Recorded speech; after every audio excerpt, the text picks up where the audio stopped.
నమస్తే, జై శ్రీరామ్, భరత్ మాతాకి జై, వందే మాతరం. నేను మీ విలాసాగరం రమేష్. ఈరోజు 8 ఏప్రిల్ 2026 బుధవారం మధ్యాహ్నం ఈరోజు వీడియో ఇస్తున్నా. ఇట్లా వీడియోలు తీద్దామని బయటకు వచ్చినప్పుడు నిన్న మొన్న ఒక తీర్పు వచ్చింది తమిళనాడులో.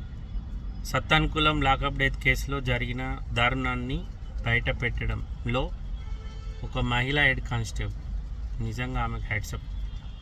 ఇప్పుడున్న వ్యవస్థలో ఈ కలియుగంలో మనిషి చంపుకొని నిజాయితీని చంపుకొని ఆ వ్యవస్థను ఘోరంగా చేసిన దాంట్లో నిజాయితీ పరులు కూడా బలైన వాళ్ళు చాలామంది ఉన్నారు.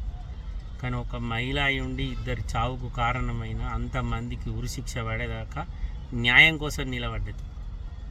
ఆమె కేవలం ఒక హెడ్ కానిస్టేబుల్. ఆమె మీద ఎంత ప్రెషర్ ఉండొచ్చు.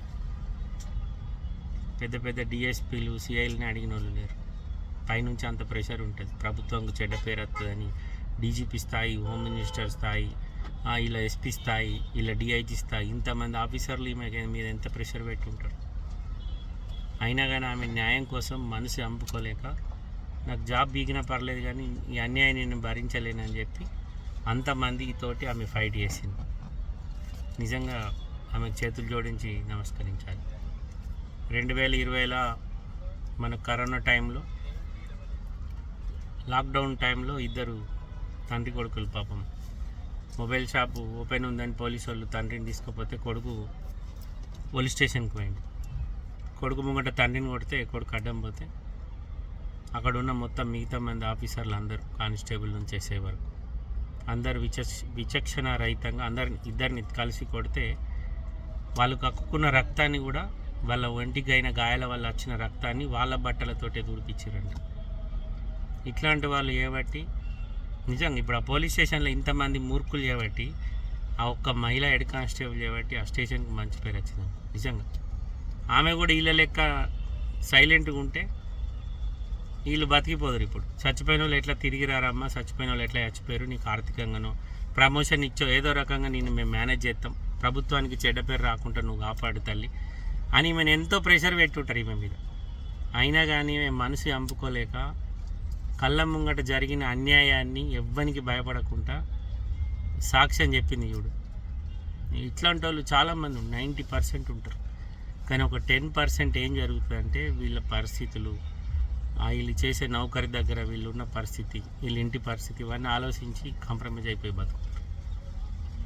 ఈమె కాంప్రమైజ్ కాలే, మహిళ అయ్యుండి మళ్ళీ ఆమె జాగాలో మొగోడు ఉంటే ఖచ్చితంగా కాంప్రమైజ్ అవుతుండే కావచ్చు. మహిళ అయ్యుండి కూడా కాంప్రమైజ్ కాకుండా న్యాయం కోసం, ధర్మం కోసం నిలబడి ఈరోజు 6 సంవత్సరాల తర్వాత వాళ్ళ కుటుంబ సభ్యులకు న్యాయం జరిగేదాకా ఆమె న్యాయంగానే బతికింది.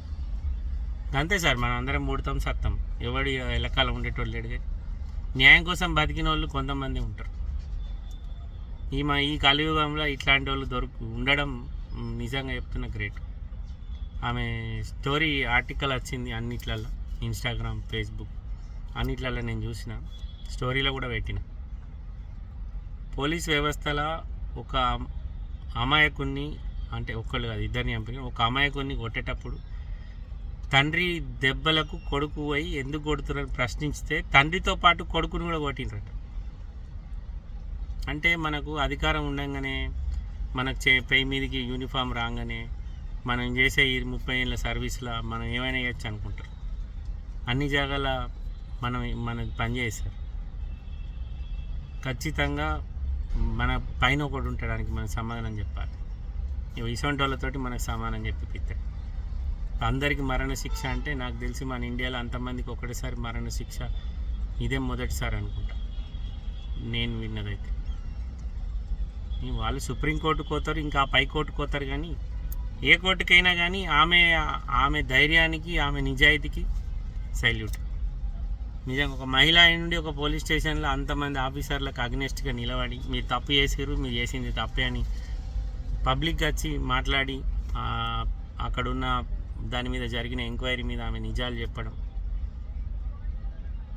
నిజంగా గ్రేట్. ఎందుకంటే ఇప్పుడు ఇసొంటోళ్ళు చేయబట్టి అప్పుడున్న ప్రభుత్వం కూడా బదనమవుతుంది. ఆ ప్రభుత్వం బదనమవుతుంది. అక్కడ ఉన్న ఆయన ఇప్పుడు సరే ఎస్హెచ్ఓ ఉన్నాడు అనుకో, ఎస్హెచ్ఓ సమయానికి అక్కడ లేడు, ఆయన బదనం అవుతాడు. వాళ్ళ పైన డిఎస్పీ ఉంటాడు, ఆయన బదనం అవుతాడు. ఆ పైన ఏసీపీ ఉంటాడు, ఆయన బదనాం అవుతాడు, ఆ పైన ఎస్పీ ఉంటాడు, ఆయన బదనాం అవుతాడు, డీజీపీ దాకా పోతుంది.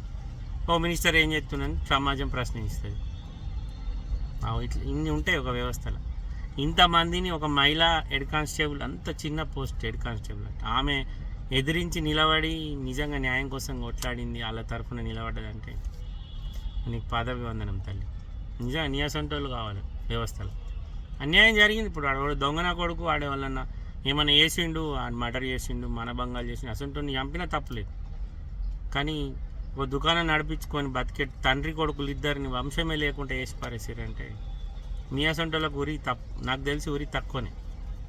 ఇంకా దాన్ని మించిన శిక్షలు ఏమైనా ఉంటే మీకు వేయాలి. మిమ్మల్ని పాపం అన్నది. ఇప్పుడు మీరు చేసిన ఈ పాపం వల్ల మీ కుటుంబం కూడా రోడ్డు పాలు అయిపోయింది. ఇప్పుడు మీరు ఇంటికి పెద్దాను, సపోజ్ దానిలో 2-3 కానిస్టేబుల్ ఉన్నారు అనుకున్నాను.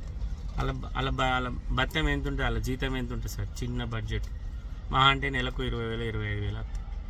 మర్డర్ కేసు మీద పడితే వాళ్ళ కుటుంబం ఏం కావాలి? అవన్నీ ఆలోచించుకోవాలి కదా. మీదికి యూనిఫామ్ రాగానే నన్ను మించిన వాళ్ళు లేడని బాగా మంది రోడ్ల మీద చేస్తూ ఉంటారు. ఎప్పుడు కూడా అట్లా అనుకోవద్దు సార్. కాలం సమానం చెప్తుంది. ఇప్పుడు వీళ్ళ పరిస్థితి అదే అయింది. ఒకలా ఇద్దరు గంతమంది అలా ఎస్ఐలు కూడా ఉన్నట్టున్నారు. మీరు ఎంత కష్టపడితే పోస్ట్ వచ్చింది సార్ మీకు.